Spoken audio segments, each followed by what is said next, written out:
Boa noite a todos os amigos que se encontram aqui conosco, tanto presencialmente quanto também virtualmente. Nós estamos gravando e fazendo como se fosse um podcast ali no nosso canal. Se você não segue o nosso canal, convido você para estar com a gente ali, para nos ajudar no engajamento, para que a palavra de Deus vá mais à frente. O nome do canal é Rufino, é o meu nome mesmo. Você vai ver que eu tenho minha foto lá, que eu estou um pouquinho mais bonito do que eu sou, né? A Iá deu uma aperfeiçoada, mas não se engane, viu? Seu pastor não é tão bonito assim, não. A esposa diz que sou, né? A gente fica iludido de vez em quando, né? Achando que é alguma coisa, mas na verdade quem é bonita é ela, não eu, né? Louvado seja Deus por isso. Queridos, brincadeiras à parte, vamos para o que interessa, que é a palavra de Deus. Alguém sabe qual é o tema de hoje? Vamos ver se vocês prestaram atenção no anúncio. Alguém sabe ou não? Oi? Chuva serôdia. Ótimo, maravilha. Quando fala de chuva serôdia, você imagina o quê? Uma tromba d'água, né? Eu imagino uma tromba d'água, sabe? Sabe aquelas trombas d'água que dá quando você está nas cachoeiras? Né? Não sei se aqui acontece essas coisas, nunca ouvi falar aqui, acontece? Mas lá no litoral acontece mais, né? As trombas d'água. E é perigoso, viu? Uma vez, certa ocasião, por conta de uma tromba d'água, eu meio que, entre aspas, me tornei um herói para minha esposa. Eu levei ela junto com um amigo meu para nós passearmos na natureza. E chegou lá, meu amigo, começou a chover, nós estávamos na cachoeira, aquela coisa bacana e tal. De repente a coisa começou a engrossar, começou a levar o nível da água. E a bichinha, na hora que nós fomos passar ali, até foi, e ela foi na enxurrada. E eu não pensei duas vezes, foi no instinto. Pulei, agarrei aquela mulher, segurei ela no meio da cachoeira. E ela está aqui para contar a história, graças a Deus, amém? Depois daquela, né? Se entregou por mim, né? Aí condição o coração da minha, né? Mas agora tem que manter, né, irmão? Tem que manter. Era bem legal, a gente era amigo ainda. Foi bem bacana aquela situação. Bom, queridos, falando agora de chuva serôdia, que é o tema de hoje, né? A Bíblia, a chuva serôdia, tem que ver com a última manifestação poderosíssima do Espírito Santo antes da volta de Jesus, inclusive sobre o povo de Deus antes da sua volta. Quando eu digo povo de Deus, queridos, não estou falando apenas em pessoas que são da Igreja Adventista do Sétimo Dia. Quando eu falo povo de Deus, eu estou falando de todas as pessoas que estão em todas as denominações e fora das denominações. Não estamos falando de placa aqui. Você tem que entender uma coisa, põe isso na sua cabeça. O fato de você ser adventista do sétimo dia, o fato de você ser de outra denominação, não faz você estar salvo. A salvação é o fato de você estar em Cristo e o fato de você se relacionar com Jesus. Isso é salvação. Lógico, quando você está em Cristo, automaticamente você busca a palavra, você busca viver os princípios da palavra, e a palavra vai te conduzindo para aquilo que é mais ideal, para aquilo que é mais correto. Mais interessante é que, antes desse último momento da história da Terra, nós teremos então a chuva serôdia. Eu quero pedir aqui para o amigo que está com o item número 1, Apocalipse capítulo 14, versos 14 e 16. Inclusive eu vou precisar de ajuda de alguém para colocar os microfones na boca desse povo. O irmão João vai me ajudar aqui, coisa linda. Levanta sua mão aí, você que ficou com o texto número 1. É a Brenda, por favor. Senhorita Lawane, lê para nós esse texto. Apocalipse 14, versos 14 ao 16, se você quiser acompanhar. E olhe, e eis uma nuvem branca, e assentado sobre a nuvem, um semelhante ao filho do homem, que tinha sobre a sua cabeça uma coroa de ouro, e na sua mão uma coisa aguda. E outro anjo saiu do templo, clamando com grande voz ao que estava assentado sobre a nuvem: lança a tua coisa e ceifa a hora de ceifar de ti duvida, porque já a colheita da terra está madura. E aquele que estava assentado sobre a nuvem meteu a sua foice à terra, e a terra foi secada. Obrigado, Laone. Perceba, a chuva temporando germina a semente. A chuva serôdia, ela amadurece o fruto para a colheita. Aqui nós vemos em Apocalipse 14 a representação do poder do Espírito Santo que vai capacitar a igreja, meus irmãos, para proclamar o Evangelho com toda a força como nunca antes, preparando a seara para a colheita do Senhor.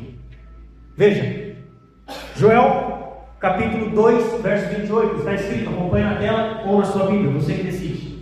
Mas alguns textos a gente vai ter que acompanhar na tela mesmo, senão não vai dar tempo. E acontecerá depois que derramarei o meu Espírito sobre toda a carne, Vossos filhos e vossas filhas profetizarão, vossos velhos sonharão e vossos jovens terão visões. Perceba que o texto ele não fecha a data, ele não diz que em algum momento vai se encerrar, por exemplo, o dom da profecia. Por isso que nós adventistas cremos que depois do cânon bíblico existe a possibilidade de sim haver profeta entre nós. Lógico que isso tem que ser aferido pela própria Bíblia. Por exemplo, Ellen G. White passou no teste. Existem outros que estão na fila aí, você sabia? Eu estava até comentando, não sei na onde, com os jovens ali, que estão na fila esperando para serem aferidos, que se dizem profetas. E a nossa igreja, ela não fecha o cânon, a nossa igreja, ela não desconsidera essas pessoas que se manifestam. Eles averiguam para ver se de fato, segundo a palavra, eles são profetas verdadeiros ou não. Mas o fato é de que a palavra nos ensina de que em algum momento isso aconteceria de uma maneira veemente, porque o Espírito Santo seria então derramado. Essa profecia, ela aponta para duas grandes manifestações do Espírito Santo. Primeiro, o Pentecostes, que foi o cumprimento inicial dela. Segundo, ela aponta para um outro momento, mais à frente, que é o tempo do fim. Ainda não vimos essa manifestação acontecer, porque se ela estivesse acontecendo, seria impossível nós não vermos, não percebemos que ela estivesse acontecendo, como cumprimento então final e universal da palavra do Senhor. O Espírito Santo será derramado sobre toda a igreja, sem distinção de idade, raça, cor ou credo. E é interessante que a palavra de Deus diz que o Senhor nos dá essa promessa, não somente a nós, mas a todos aqueles que forem fiéis, mas só receberemos se estivermos dispostos a ser usados por Deus. Veja, aqui nós temos uma ilustração, né? Qual que é o nome dessa plantinha aqui? Vocês sabem ou não? Trigo. O trigo você tem uma contrafação dele. Como é que é o nome do contrafassor dele? O joio. E qual é a distinção do trigo com o joio? Ah, meu amigo, no trigo você tem semente, no joio você não tem, né? E existem outras coisas também que vão diferenciar um do outro. Mas o fato é que essa imagem de espigas representa justamente a seara de Deus. E você e eu podemos ou não estar sendo parte dessa seara que será colhida. Assim como o trigo precisa de chuva para dar o início do seu processo de crescimento, e também para antes do fim do mesmo, da colheita, para o amadurecimento desse processo, ou seja, a chuva serôdia, a igreja também precisa de uma chuva, chamada chuva serôdia, para preparar de maneira final a colheita que nós entendemos tão necessária. Jesus disse, inclusive, lá em Mateus capítulo 9, verso 37, está escrito: a seara é grande, mas poucos são os trabalhadores. Quem são os trabalhadores, queridos? Quem são? Eu, você, nós somos os trabalhadores. Então, a chuva serôdia é o poder divino se manifestando para transformar os trabalhadores comuns em instrumentos poderosos na mão de Deus para a missão do Senhor. Veja, vamos falar um pouquinho então agora dessas chuvas, para você entender melhor com mais determinação. Veja, a palavra de Deus nos ensina, na verdade, o contexto histórico, né? Falando a respeito da Palestina, no contexto bíblico, a chuva temporã, ela cai entre os períodos de outono, e aqui, comparado aos nossos tempos, seria mais ou menos o que seria aqui o inverno em nossos dias, né? Aqui em São Joaquim. E ela ajudava justamente a germinar o trigo, o grão, a planta que fosse plantada, né? Enfim, seja lá qual for o tipo de cultivo. Já a chuva serôdia, ela caía na primavera. E ali então fazia o processo de amadurecimento do grão para a colheita.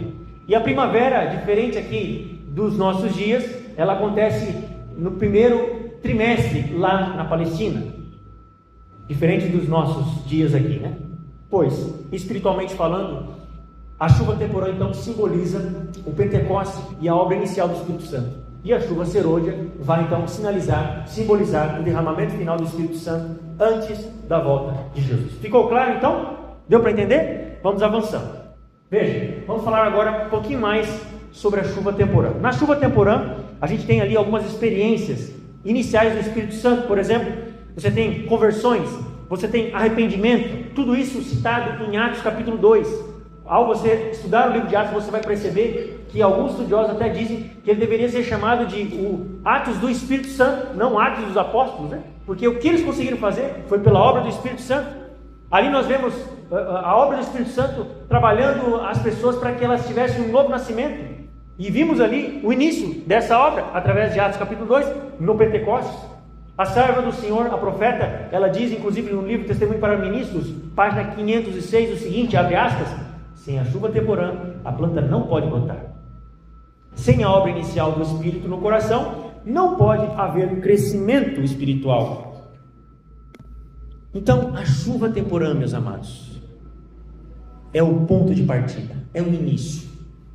Então quer dizer que acabou e não tem mais? Não, muito pelo contrário. Quem despreza a obra diária do Espírito está desprezando a melhor chuva de todas.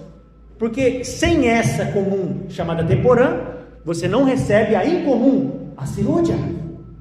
Por isso nós não podemos desperdiçar, ignorar. Chuva serôdia é o próximo evento que nós esperamos e aguardamos. É a experiência final, ou seja, ela vem para amadurecer a fé dos crentes. Ela vem para fortalecer a igreja. Ela vem para sacudir. Ela vem para poder dar energia e força para que as pessoas preguem com ousadia as 3 mensagens angélicas. Ok? A serva do Senhor no grande conflito, ela diz, página 611, abre aspas: sob a figura da chuva serôdia, a outorga do Espírito Santo deve vir para dar poder à grande voz do terceiro anjo. Então, meus amados, nós podemos perceber que, com relação à colheita desses grãos, nós vimos ali a imagem anterior, mostrando os grãos ainda para serem colhidos, ou no processo de amadurecimento, mas agora os grãos estarão prontos para serem colhidos, ou seja, o trigo representa o resultado do trabalho do Espírito Santo. E juntamente com o homem, a chuva temporã faz a planta botar, a chuva temporã faz a planta poder estar entrando no processo para lá no futuro ser aperfeiçoada. E então vem a chuva serôdia, justamente para amadurecer esse fruto, amadurecer essa semente e finalmente vir então a colheita. Ora, se hoje, meus amados, se hoje nós estamos sendo modelados pelo Espírito Santo de Deus, se assim estamos permitindo, no tempo da chuva serôdia seremos amadurecidos a pontos de estarmos prontos para a eternidade. Por isso, nós não podemos brincar, queridos, de ser cristãos. Nós temos que abandonar o mundo, as coisas desse mundo, aquilo que é comum para as pessoas lá fora, e temos que estar nos consagrando cada vez mais, dando evidências da obra do Espírito Santo em nossa vida. Porque se nós brincarmos de sermos cristãos, nós estamos também rejeitando ao mesmo tempo a obra do Espírito Santo, a chuva temporã e consequentemente a chuva serôdia. Atos capítulo 2, versos 1 ao 4, olha o que está escrito lá. Ao cumprir-se o dia de Pentecostes, estavam todos reunidos no mesmo lugar. De repente, veio do céu um som, como de um vento, impetuoso, e encheu toda a casa onde estavam assentados. E apareceram distribuídos entre eles línguas como de fogo, e pousou uma sobre cada um deles. Todos ficaram cheios do Espírito Santo e passaram a falar em outras línguas, segundo o Espírito lhes concedia que falassem. Que interessante, né? O início desse processo foi preciso que houvesse uma manifestação física, visual, para que eles entendessem que era o início do processo do cumprimento lá de Joel capítulo 2, verso 28. E como que nós sabemos isso? Porque o próprio texto, se você ler Atos capítulo 2, o próprio Pedrão lá, o servo do Senhor, ele fala, que ele começa a citar Atos 2, então não tem como fugir. Ele está citando a palavra de Deus. Logo, se ele cita a palavra de Deus, ele está justamente mostrando o início desse cumprimento da chuva temporária. Amados, o Pentecoste foi o derramamento da chuva temporã. Eu gostaria que você se atesse e entendesse que Atos capítulo 2, verso 28 é uma base muito importante para o capítulo 2 do livro de Atos. Sem Joel capítulo 2, verso 28, você não entende Atos 2. Você fica meio que boiando ali em toda essa questão. Lembrando que aqui, quando se fala línguas, a palavra ali tem que ver com a questão da língua no sentido de línguas existentes, não línguas estranhas, ok? A Bíblia fala de línguas estranhas, pastor? Sim, fala, mas no contexto do paganismo, no contexto relacionado àquilo que não é a obra do Espírito, e sim a obra do outro Espírito, ou seja, os anjos maus. Mas no Pentecostes foi derramada a chuva temporã, ali o Espírito Santo desceu com muito poder, com força, sobre a igreja, para que eles pudessem cumprir uma missão mundial que Deus tinha dado para eles, lembra? Atos capítulo 1, verso 8, eles tinham que falar não somente em Jerusalém, mas na Judéia e até os confins da terra, e realmente eles conseguiram cumprir isso, com a obra sobrenatural do Espírito Santo. Eles iniciaram esse movimento, que se tornou um movimento mundial, e esse evento foi cumprido, inicialmente, como eu já disse, lá em Joel capítulo 2, verso 28, como estava prescrito. Logo, então, o Pentecoste é a primeira chuva. A serôdia será ainda mais poderosa, maior do que a chuva temporã que foi dada e derramada em Atos capítulo 2. Mas como é que pode um negócio desse? Se aqueles homens naquela época, ao passarem por pessoas que estavam com problemas relacionados à morbidade, com problemas relacionados a deficiências físicas, e a sombra deles já curava, como é que vai ser esse negócio futuramente, meu Deus do céu? Como que poder é esse que nós teremos, se assim estivermos cheios do Espírito de Deus, na chuva serôdia? A palavra de Deus diz que será mais poderosa, preparando então a igreja do Senhor para um clímax, o mundo para um clímax da história.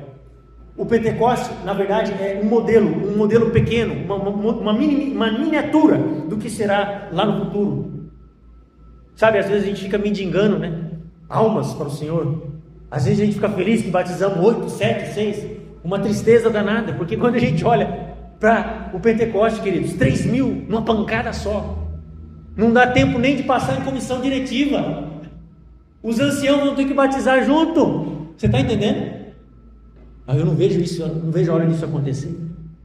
Porque a gente às vezes fica, como é que eu posso dizer? Não que isso seja ruim, é bom, mas eu estou falando no sentido positivo.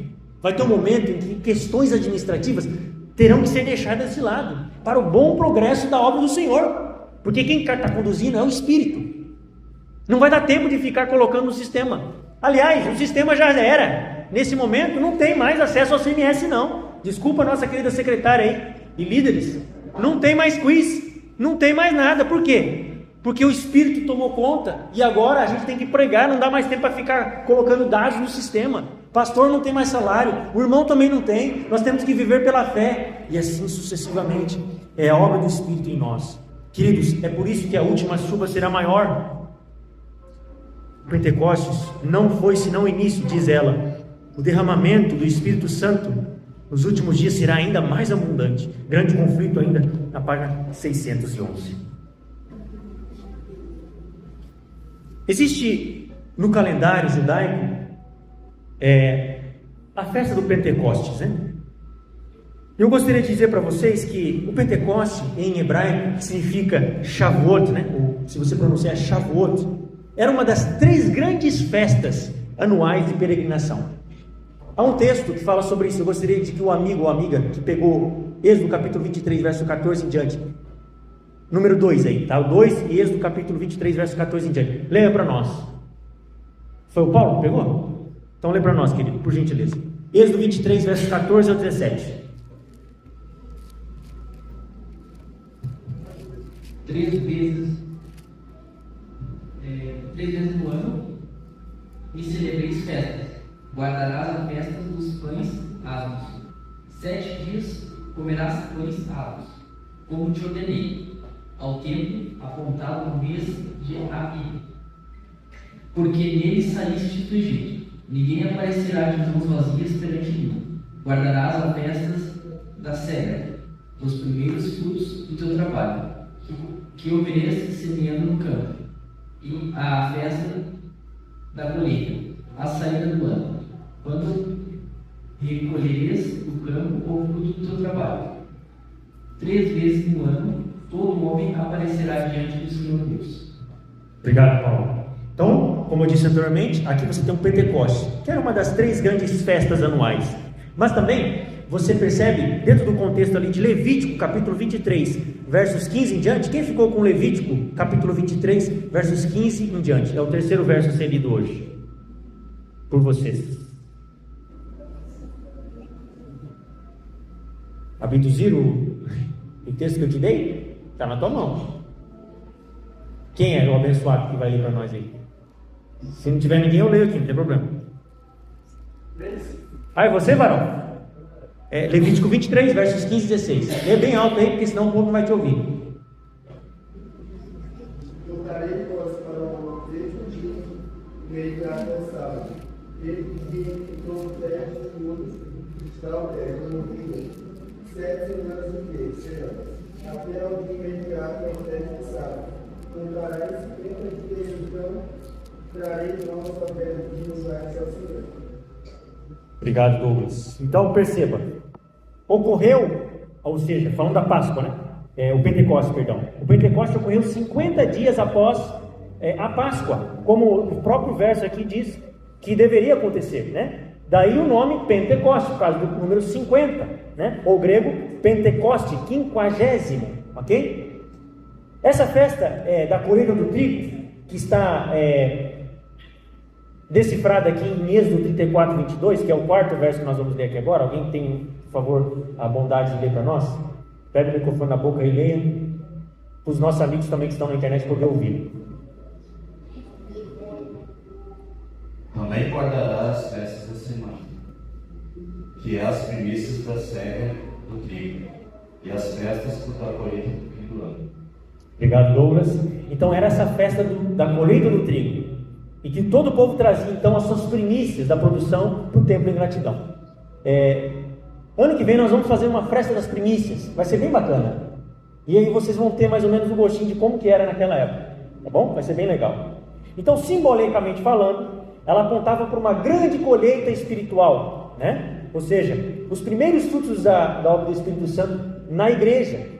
Então perceba de que quando isso aconteceu, eles associaram a chuva temporã ou o início do Pentecostes a exatamente aquilo que tinha sido prometido, a essas alusões. Era uma situação conhecida para o povo naquela época. Então, quando o Espírito Santo foi derramado, ali em Atos capítulo 2, 3 coisas estavam em harmonia.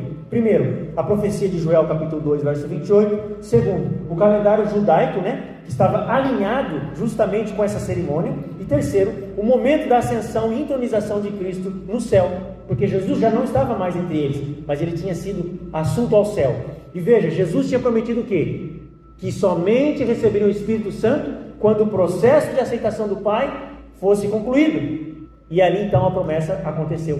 Amém? Queridos, isso é muito interessante, como a Bíblia está alinhada com muitos detalhes. O próximo vai ser quem está com Levítico capítulo 23, versos 10 em diante, é o número 5. Falando a respeito da ascensão de Cristo e do derramamento do Espírito Santo. Jesus morreu na Páscoa, como o Cordeiro de Deus. Ressuscitou no dia das primícias. Levítico 23, versos 10 a 11. Fala aos filhos de Israel e diz-lhes: quando entrardes na terra que vos dou, e cegardes a sua messe, então trarei um molho das primícias da vossa messe ao sacerdote. Este moverá um molho perante o Senhor, para que sejais aceitos no dia imediato ao sábado. Obrigado, Lu. Próximo texto, em paralelo com esse, é o número 6, 1 Coríntios, capítulo 15, verso 20. O próprio irmão Joel, eu acho, está se manifestando ali. Mas de fato Cristo ressuscitou dentre os mortos, e foi feito as primícias dos que dormem. Obrigado. Então você, trabalhando a continuidade aqui da interpretação bíblica, 40 dias depois, ascende ao céu. Jesus foi assunto ao céu. Atos 1, versos 3. Número 7, sétimo texto seguinte. A estes também, depois de ter padecido, se apresentou vivo com muitas provas incontestáveis, aparecendo-lhe durante 40 dias e falando das coisas concernentes ao reino de Deus. Muito obrigado. 10 dias então após a sua ascensão, o 50º dia, né? contando ali a partir do momento da Páscoa, cumpre-se o Pentecostes, como está escrito em Atos capítulo 2, verso 1. É a 8ª leitura.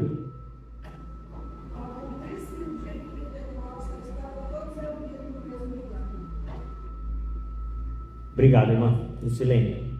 Ou seja, Jesus foi entronizado no céu, agora como sumo sacerdote, segundo o livro de Hebreus, capítulo 8, verso 1 e 2. Quem está com esse texto?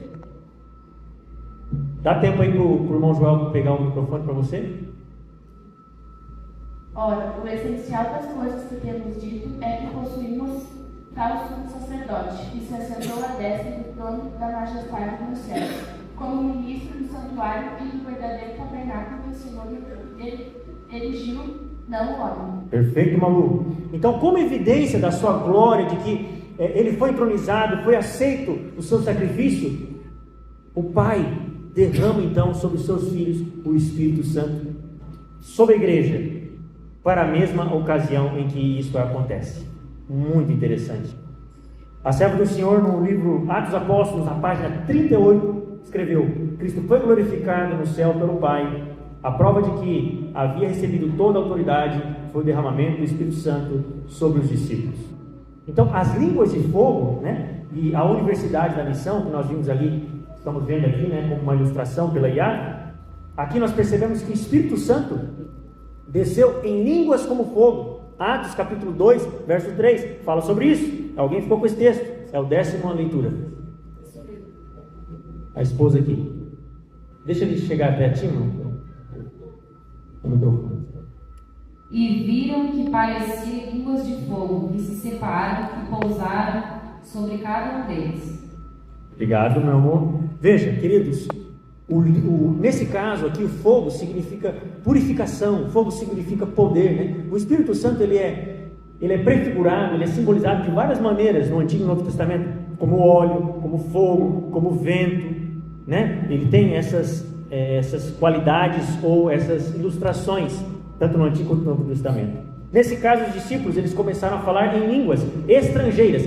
A palavra no original grego ali é glossolalia, ou seja, línguas para atingir outras pessoas, você precisava falar a língua delas, senão elas não iam entender nada. Então era uma questão missionária ali, não um êxtase, em que a pessoa pulava, gritava, falava coisa com coisa. Deus precisou cumprir esse milagre, até porque aqueles homens eram humildes. Alguns pescadores, outros faziam outras coisas antes de serem servos do Senhor. E ali eles não tinham condições de ficar, queridos, como nós temos hoje, talvez na internet, com facilidade, estudar uma outra língua. O Espírito Santo precisou agir de uma maneira sobrenatural. E a maneira que ele encontrou para fazer isso foi fazer aqueles homens simples falarem em línguas que eles nunca tiveram contato, ou se tiveram, muito pouco, a ponto das pessoas ficarem surpresas. E alguns até falaram que eles estavam meio bêbados, porque tinha tomado uns goró, umas cachaças. Isso não tinha nada a ver, né? Está lá no texto, no capítulo 2, você vai achar até engraçado isso. Mas não era nada disso. É o Espírito Santo trabalhando neles ali. E é interessante que para os judeus e todas as nações que estavam ali, no caso, ouvindo o Evangelho, essas pessoas, que diz ali o texto, né, de Atos capítulo 2, verso 5 em diante, se você dá uma olhada ali, existiam pessoas de outras nações. Quer ver? Dá uma olhada ali, ó. Verso 9, somos pardos, medos, no capítulo 2 de Atos, né? Elamitas, naturais da Mesopotâmia, Judéia, Capadócia, Ponto, Ásia, blá, blá, blá. Gente, tinha gente de tudo quanto é canto. Algo incrível. Isso ocorreu justamente na festa, quando lá em Jerusalém estava em comemoração, né, numa dessas celebrações, né, que é o Pentecostes, estavam cheios ali de peregrinos, pessoas do mundo todo, curiosos para ver o que está acontecendo. Alguns já tinham tido contato com a palavra de alguma forma. E o momento perfeito foi essa primeira grande colheita espiritual. De quantos, queridos? 3.000 homens, 3.000 pessoas em um único dia. Atos capítulo 2, verso 41. Quem vai ler para mim? O verso 11 aí. É o Daron aí. Já vai chegar o microfone aí, Daron.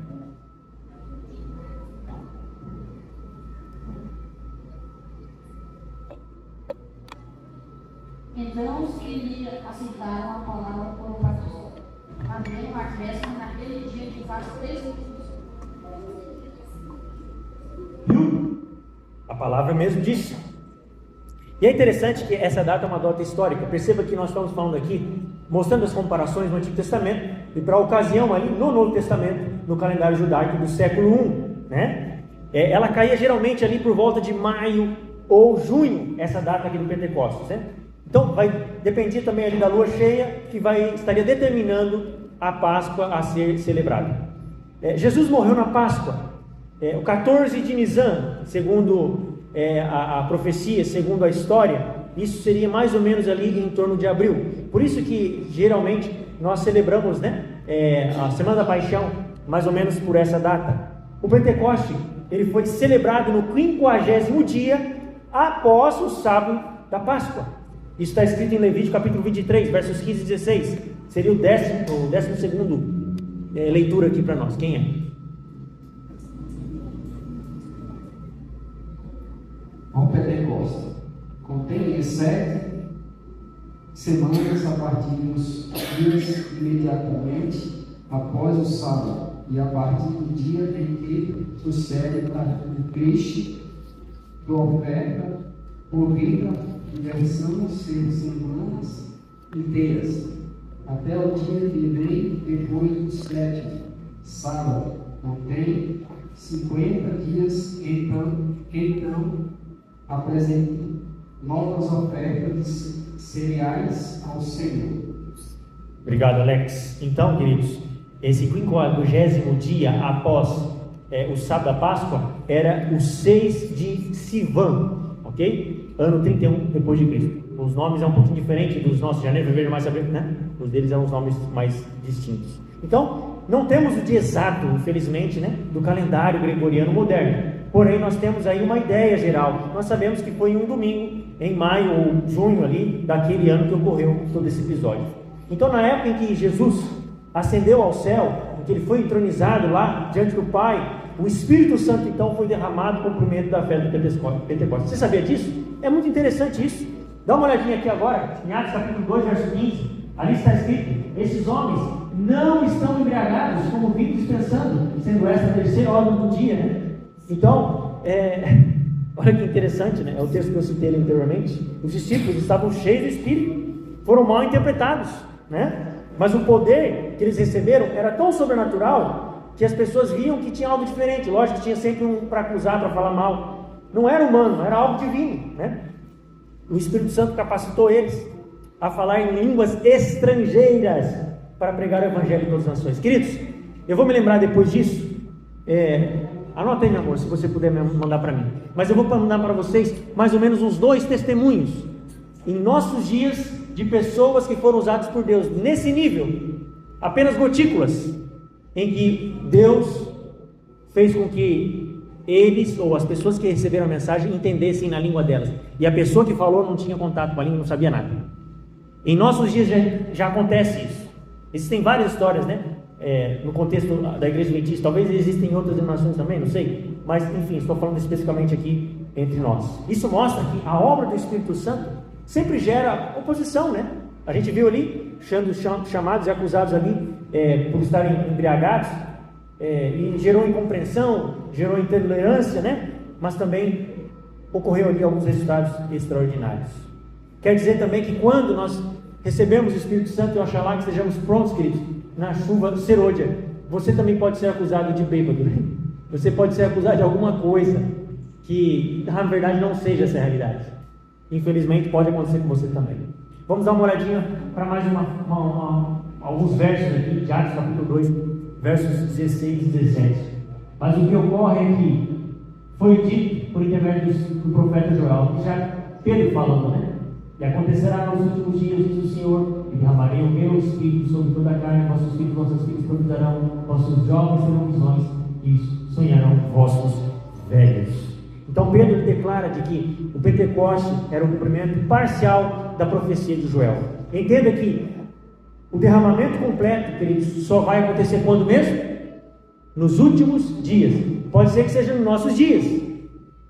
Pode ser que seja mais à frente, misericórdia, tomara que não, mas pode ser que seja nos nossos dias, quando a chuva serôdia vier com poder total. A questão é, estará você e eu, estaremos preparados?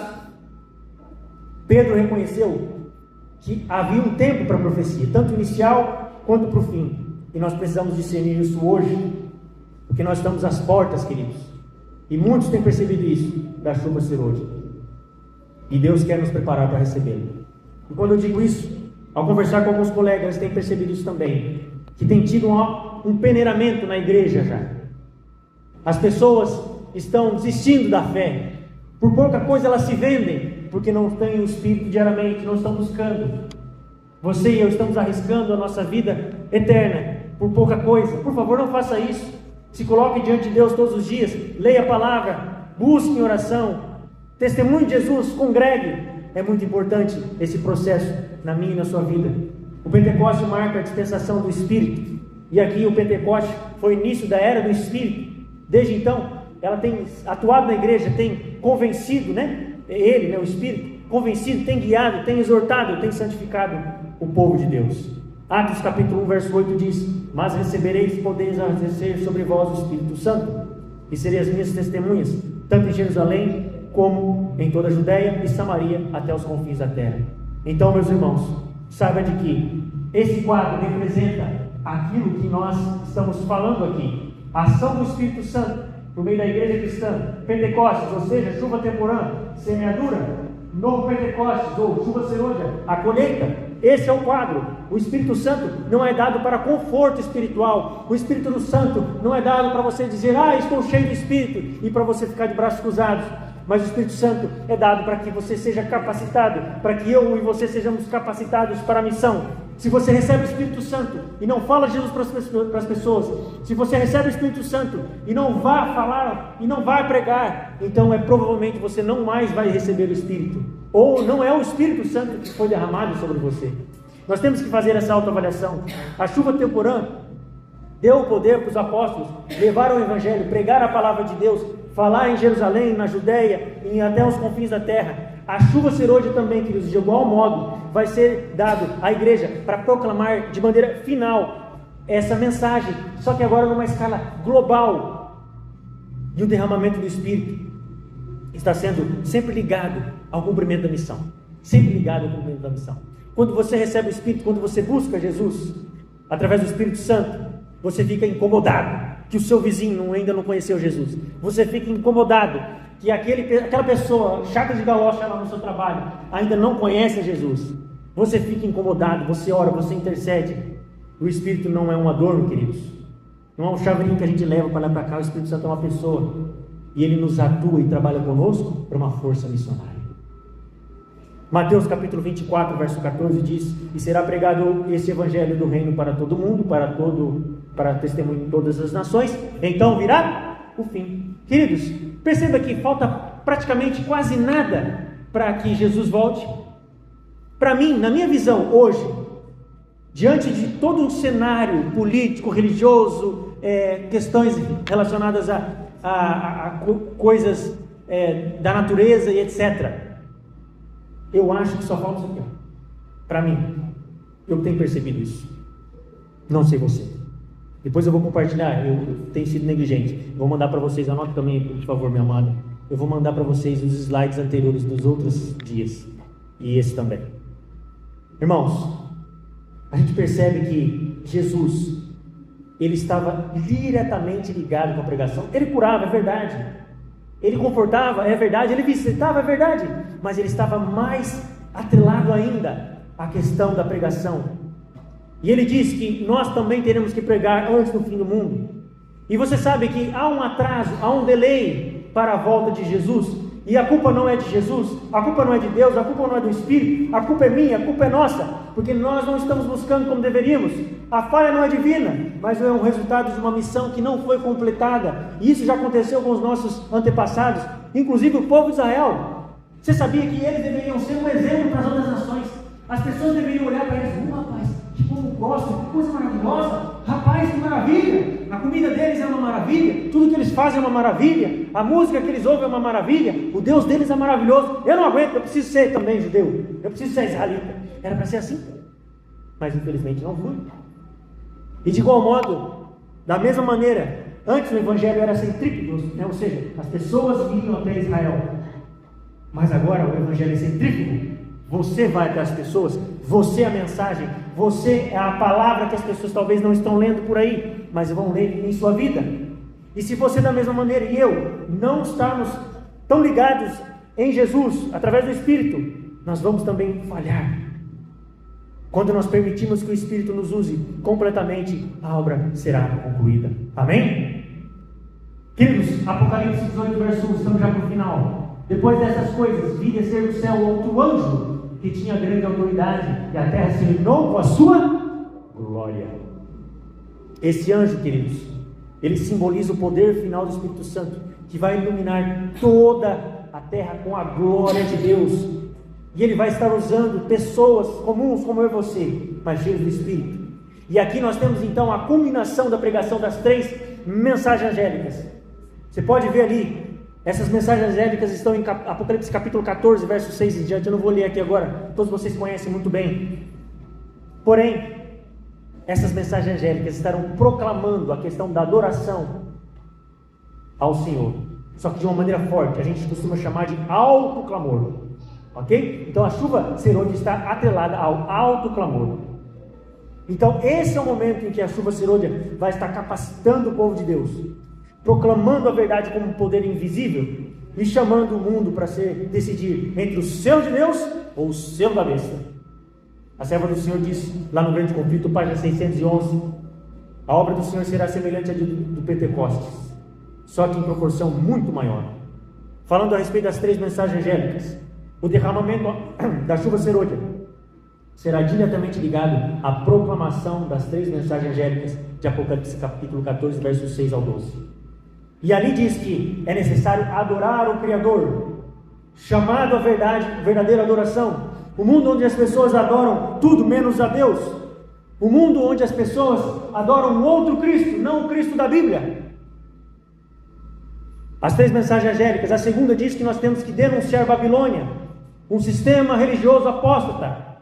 Nós não vamos aqui citar especificamente que sistema é esse, mas estude a palavra e a palavra vai te mostrar que sistema é esse.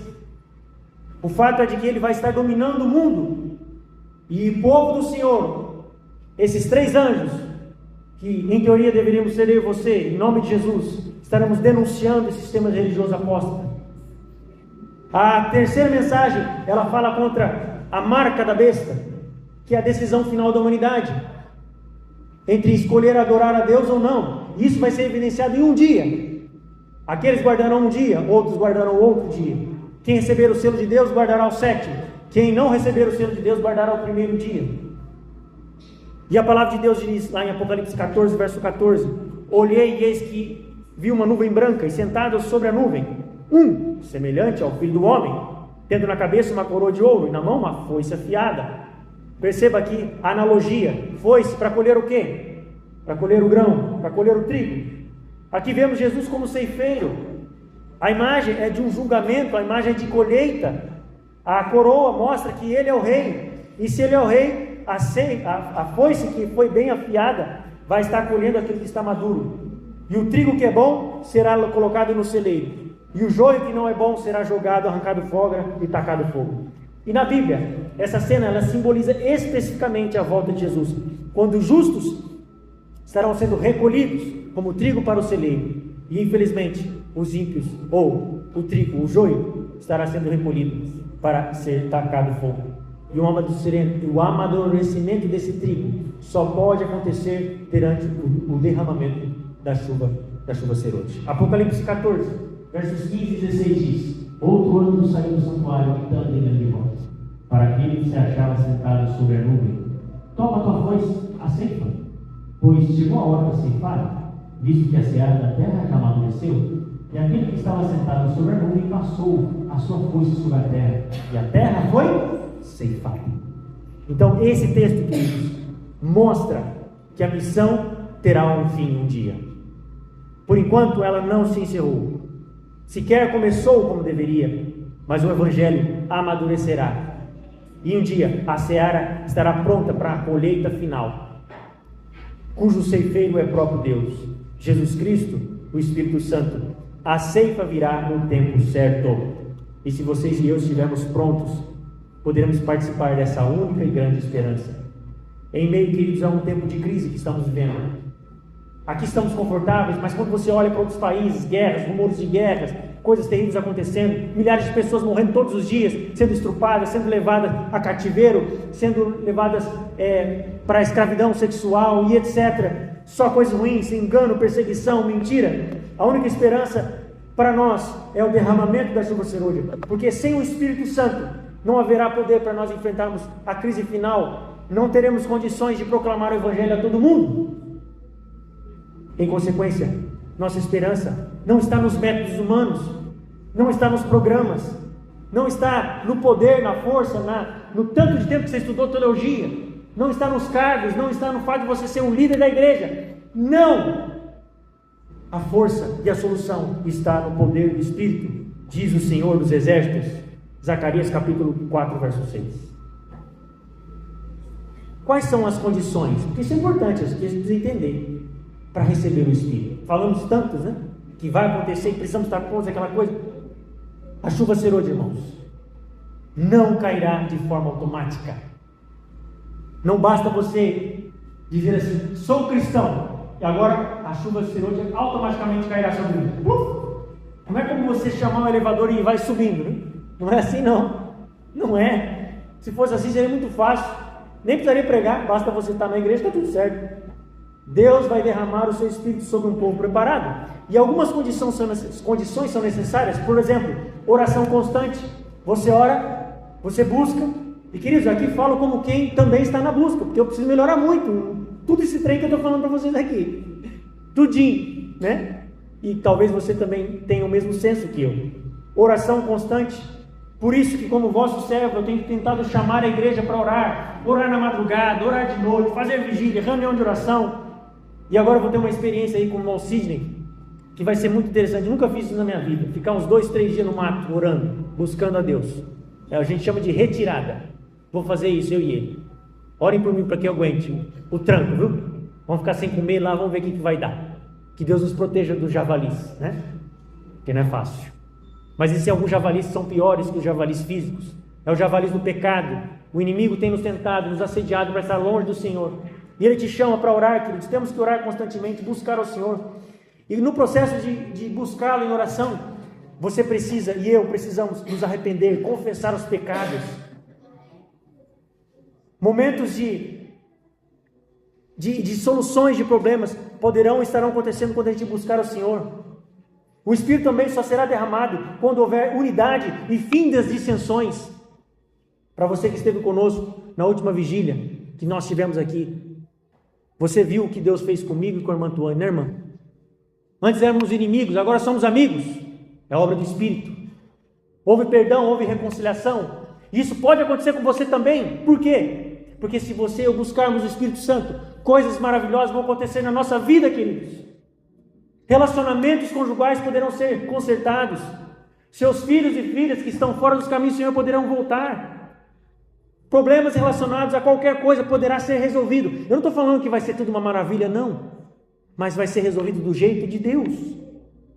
É necessário também obediência à palavra. Estamos sendo desobedientes, mas quando estarmos cheios do Espírito, Ele vai nos ajudar a sermos mais obedientes ainda. Oração, arrependimento, confissão, unidade e fins das dissensões, obediência à palavra de Deus. Tudo isso nós temos que buscar juntos, para que o Espírito Santo então seja derramado sobre mim, sobre você, sobre nós. Temos também que orar, queridos, pelo batismo diário do Espírito Santo. Como eu te disse, não vem automaticamente. A primeira condição é orar diariamente, pedindo a presença do Espírito. O batismo do Espírito Santo não é um evento único, não é só fazer uma vigília e está resolvido. É uma experiência que tem que ser todos os dias. E a chuva serôdia, ela está sendo trabalhada para cair sobre aqueles que vivem debaixo todos os dias da chuva temporânea. Eu sei que não é fácil ficar na chuva não, mas no caso espiritual tem que ficar todo dia molhado. Que coisa, não? Todo dia você tem que estar molhado, todo dia. E sem essa oração constante, sem essa aguaceira constante, não vai ter poder espiritual. Se tem uma chuva que vai te capacitar para algo bom, é essa chuva temporânea. E a pergunta é, será que eu tenho feito do Espírito Santo a maior prioridade das minhas orações diárias? Talvez as suas maiores prioridades é o seu trabalho, talvez as suas maiores prioridades hoje é o seu filho, talvez as suas maiores prioridades hoje é o seu casamento, talvez as suas maiores prioridades hoje é a igreja, Seja lá o que for hoje a sua prioridade, tudo isso é bom, é bacana, é legal, mas não pode ser maior do que o Espírito, porque se o Espírito for em segundo, então acabou. Aquilo se tornou o seu ídolo, sendo que nós temos que nos colocar diante do Senhor todos os dias como Ele sendo o primeiro. Zacarias capítulo 10, verso 1, refuta isso que eu acabei de dizer para vocês. Pedi ao Senhor chuva no tempo das chuvas, serolhas. Ao Senhor que faz as nuvens de chuva, dá aos homens aguaceiros e a cada um a erva do campo. Irmão, dá o microfone para alguém aí que eu quero que alguém lê depois o verso seguinte. Então, queridos, Deus promove a chuva para que você e eu clamemos por ela. Isso mostra de que a chuva serôdia, ela só vai ser derramada não de uma maneira inconsciente, mas de uma maneira consciente. Você tem que querer, assim como também pelo batismo, primeiro, aquele que você se entrega a Deus, ou o rebatismo, você também tem que querer. Você tem que estar preparado para o primeiro batismo e o segundo, do Espírito no caso, né? É preciso pedir. Não basta você querer que exista na sua vida, é preciso pedir. Não vem por osmose. É necessário que você e eu oremos. E quem não ora pelo Espírito não está preparado para receber. É necessário arrependimento e confissão. E a segunda condição, que é essa daqui, é uma vida de arrependimento, de confissão. A gente sabe que a gente é tentado de todos os lados, mas você ser tentado não quer dizer que você esteja em pecado. Ser tentado é uma coisa, cair em tentação é outra.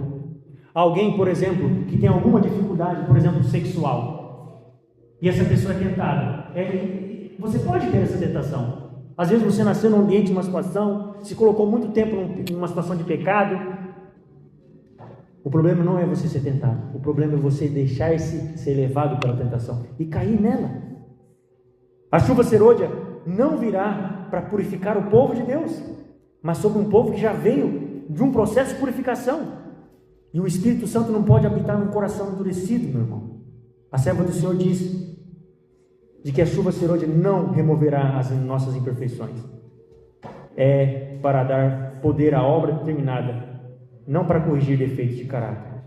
Eventos finais, página 195. Então, amados, hoje sim é o tempo de nós confessarmos os pecados e buscar restauração. Amanhã pode ser tarde demais. Esse negócio de quando a gente ora, Senhor, perdoe os meus pecados, para com isso. Vai confessar os seus pecados no particular. Não adianta você querer pedir perdão por atacado para Deus. É com Ele que você tem que prosear. É diferente quando você fala, como Daniel, né? No contexto de, por exemplo, o capítulo 9, onde ele clama pelo perdão do povo, e ele se coloca também como um pecador diante do Senhor. Mas pedir perdão em público por pecados particulares, às vezes não resolve. Nem todo mundo teria coragem de confessar um pecado em público, que talvez você teria vergonha de falar para alguém sozinho. Ainda a gente não está preparado para isso. Então fala lá no particular, fala lá para o Senhor, e Ele com certeza vai te ouvir, Ele vai te perdoar. Atos capítulo 3, versos 19 e 20. Pode ler para nós aí, ficou com o microfone. Pode ser na tela. Arrependei-vos, pois, e convertei-vos, para serem cancelados os vossos pecados, a fim de que da presença do Senhor venham tempos de refrigério, e que envie Ele o Cristo, que já vos foi designado Jesus. Então, meus amados, obrigado, Tiago, o verdadeiro refrigério espiritual, ele virá após o arrependimento, né? A chuva serôdia é uma bênção realmente para os corações já transformados. O Espírito Santo, então, é dado como uma forma de entrega total a uma vida a Deus. A pergunta que fica para nós é o seguinte: há pecados não confessados impedindo a ação plena do Espírito Santo em nós? Eu já contei para vocês uma situação no passado em que eu sofri um acidente e o Espírito Santo de alguma maneira impressionou minha mente, dizendo que eu estava tendo uma segunda chance, que era para ser o servo dele, conforme ele tinha me chamado. E aí eu comecei a refletir depois dessa situação, chorei naquele dia e tal, e eu descobri quais eram os pecados que estavam sendo empecilho na minha vida com Deus, que era o vício dos jogos, vício de filmes e séries, essas coisas. Então Deus foi me ajudando a vencer essas coisas. E queridos, é um processo. Então seja lá o que você tiver, saiba que é um processo, tenha piedade com você mesmo, mas se achegue a Cristo e Ele terá o poder para fazer com que você vença. Atos capítulo 2, verso 38, diz assim: respondeu-lhes Pedro, arrependei-vos e cada um de vós seja batizado em nome de Jesus Cristo para a remissão dos vossos pecados, recebereis poder do Espírito Santo. Veja, não basta só arrepender, você também precisa tomar uma nova iniciativa, um novo nascimento, um batismo. Então, se você se afastou do Senhor, foi longe demais, rompeu a sua aliança com o Senhor, você precisa se rebatizar. Ou, se você nunca tomou essa decisão, nunca se batizou, você nunca se entregou a Jesus, só tomou aquele tipo de batismo, né? Que é aquele batismo de bebê, esse não serve, porque você precisa ter a sua própria decisão, você precisa tomar a sua decisão própria, não basta a decisão dos seus pais. A palavra de Deus diz que você tem que se arrepender. Veja, primeiro se arrepende, depois você é batizado. Como um bebê pode se arrepender, queridos? Ele não tem consciência de nada. Então você que já é adulto, agora você tem consciência, agora você tem condições de se entregar ao Senhor, e por imersão, como foi Jesus, né? Diz o texto que ele saiu das águas, em nome do Pai, do Filho e do Espírito Santo. Esse é o verdadeiro batismo que é citado nas Sagradas Escrituras. Então é necessário que haja uma conversão. O batismo é a conversão sincera, é um apontamento para esse início dessa partida, que se inicia o processo do Espírito. Então, assim como lá no Pentecostes houve o arrependimento, aconteceu então o derramamento do Espírito, a promessa do Espírito Santo também está ligado à entrega total a Cristo. Sem rendição não tem poder. E nós temos que entender que é necessário também banir toda a dissensão. A terceira condição, essa é a unidade.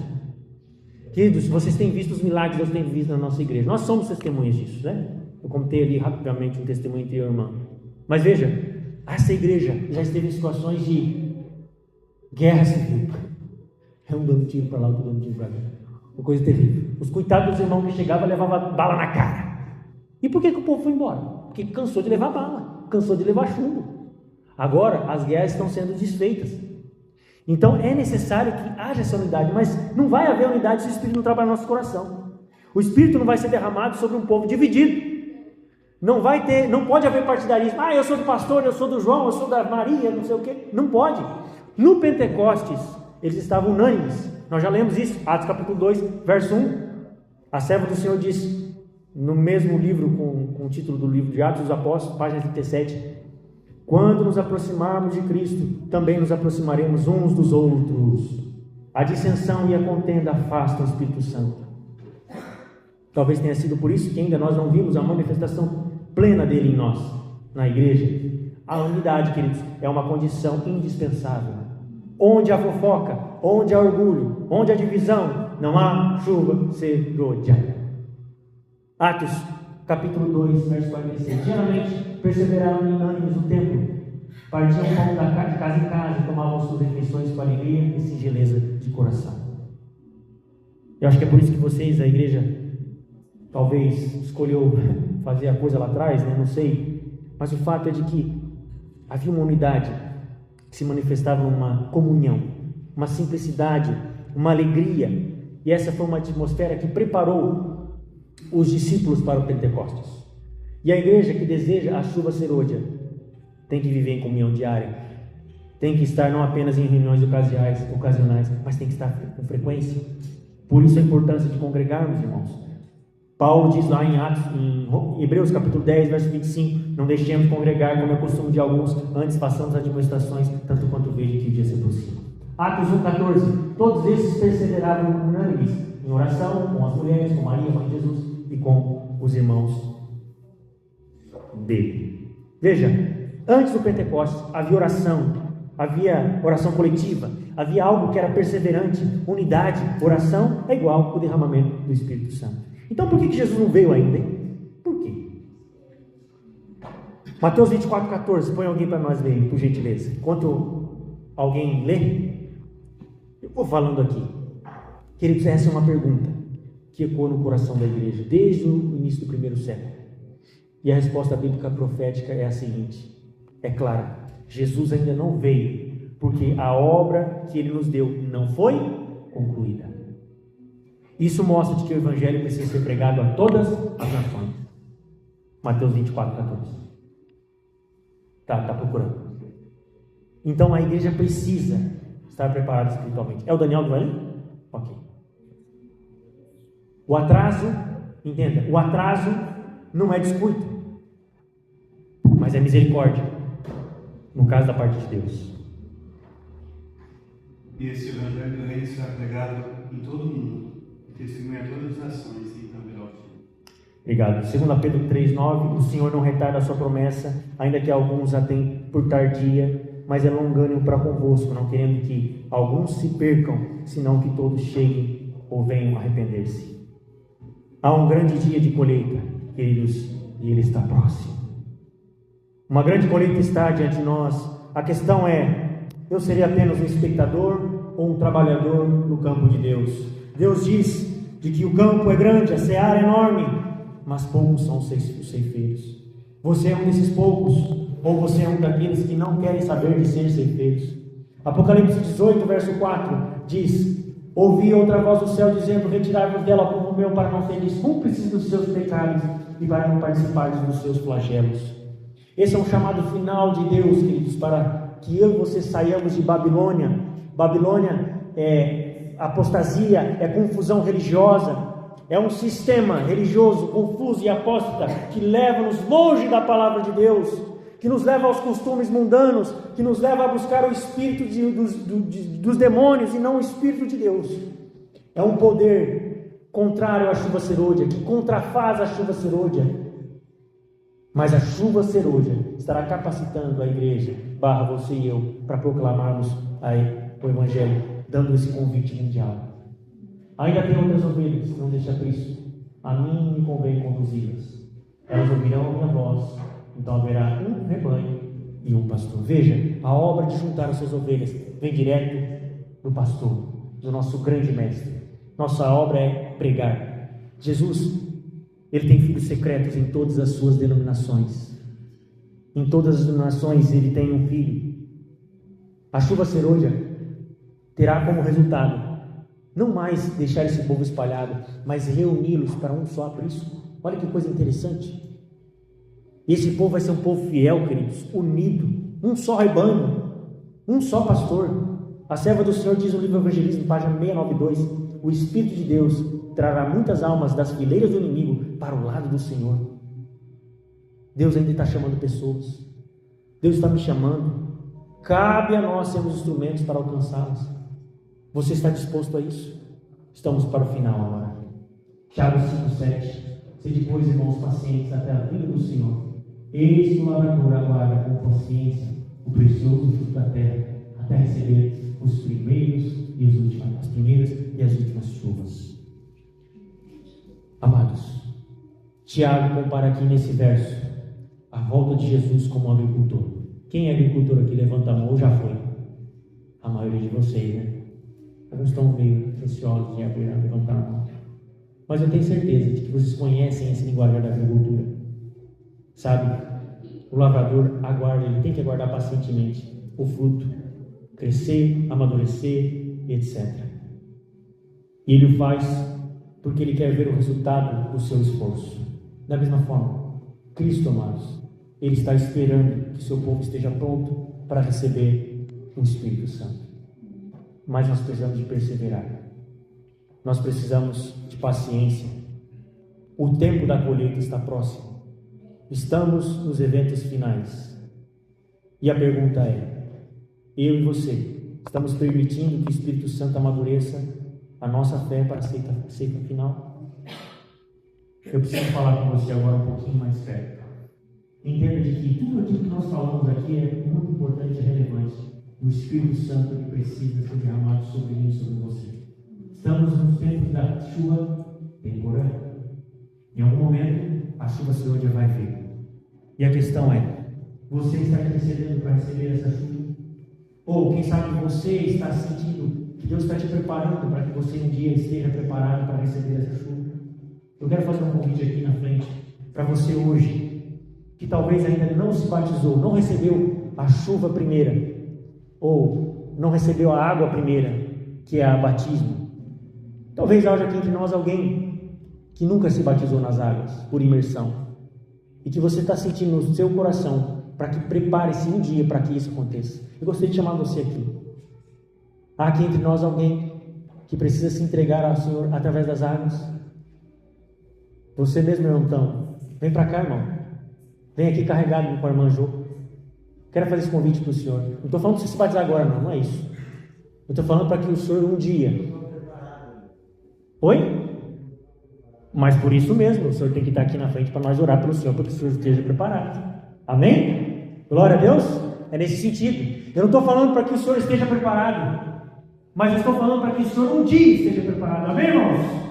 E agora o irmão então se levanta com força, porque ele sabe que não está preparado, mas ele estará um dia preparado em nome de Jesus. Por isso a igreja, irmão, estará orando pelo senhor. Mas aqui também há aqueles, queridos, que já nasceram da água, mas precisam renovar os seus votos com Deus, sei lá, através da Santa Ceia, e também buscar força no Senhor, para receber o poder da chuva temporã, para que um dia receba a chuva celúrica. Se esse é o seu caso, se você quer renovar os seus votos com Deus, se você precisa resolver alguma coisa com Deus, eu quero chamar você aqui na frente também, para que eu ore com você, junto aqui com o nosso querido irmão. Tem alguém que gostaria de se levantar e falar: Senhor, eu sou tão pecador, eu preciso do Senhor, eu preciso renovar minha vida com o Senhor. Por favor, vem aqui na frente, eu quero orar por você. E tem um terceiro grupo também, agora acho que a igreja inteira vem. Esse grupo, queridos, é aquele que você está se sentindo até bem, está tudo certo, está na paz, está buscando o Senhor e tal, mas tem pessoas que você ama que não está nada bem. A coisa está preta lá para a pessoa que você ama, para o seu vizinho, para o seu amigo, para o seu filho, para a sua esposa, para o seu esposo, seja lá quem for. Você está intercedendo por essa pessoa que você ama, para o seu pai, para a sua mãe. Eu já estou aqui perto porque, além de ser um pregador, também tem pessoas que a gente está orando. Tem muitas almas que a gente está peleando. E por fim a igreja toda levanta, porque todos nós queremos o Espírito Santo. Alguns precisam do primeiro passo. Alguns precisam receber a bênção do batismo. Outros precisam do outro batismo. Lógico que também os primeiros precisam. Mas nós queremos o batismo do Espírito Santo em nossa vida. Então nesse momento eu quero te convidar, se possível, né? Nem todos têm condições de se ajoelhar por questões de saúde, alguma coisa assim. Mas se você tiver essas condições, eu vou pedir para você se ajoelhar nesse momento para nós falarmos com o nosso Deus. Oh, Paizinho, que maravilha, Senhor. A igreja toda aqui na frente. Decisões sendo tomadas, Senhor. E a obra do Senhor é convencer esses corações. A minha obra é pregar. O Senhor me chamou um dia, lá do conforto da minha terra. Eu tive medo, mas aceitei. Eu entendi o que o Senhor queria para mim. E cada vez, Senhor, que as almas vêm diante do seu altar, eu louvo o Senhor e glorifico o seu nome, porque almas estão colocando-se diante de ti, e o Senhor está nos usando, mesmo sendo pecadores, para isso. O Senhor não somente me usa, mas usa cada irmão também, cada amigo aqui que está talvez representando outro amigo, outra pessoa que ama tanto. Há aqueles também, Pai, que assim como eu precisam e querem renovar a sua vida contigo. Quem sabe através de uma Santa Ceia, da busca diária pelo Espírito, há tanta coisa para ser feita em nós. Queremos, Pai, receber a chuva temporã, um dia a chuva celúrica. E também há amigos, quem sabe que estão nos ouvindo também, e nesse momento se manifestam com as suas situações que precisam se batizar em nome de Jesus. Está tudo colocado diante do Senhor, cada caso, em detalhes. O Senhor conhece cada situação e louvamos o Senhor por cada alma, cada pessoa que é tão preciosa que vale Cristo. É o que te pedimos. Nos dê o Espírito Santo. Em nome de Jesus. Amém. Que a graça e a paz do nosso Senhor Jesus Cristo esteja com vocês. Estaremos ali ao final, na porta, para comentar os irmãos, né? Que a graça de Cristo esteja com cada um de vocês. Muito obrigado pela presença de vocês. Até semana que vem.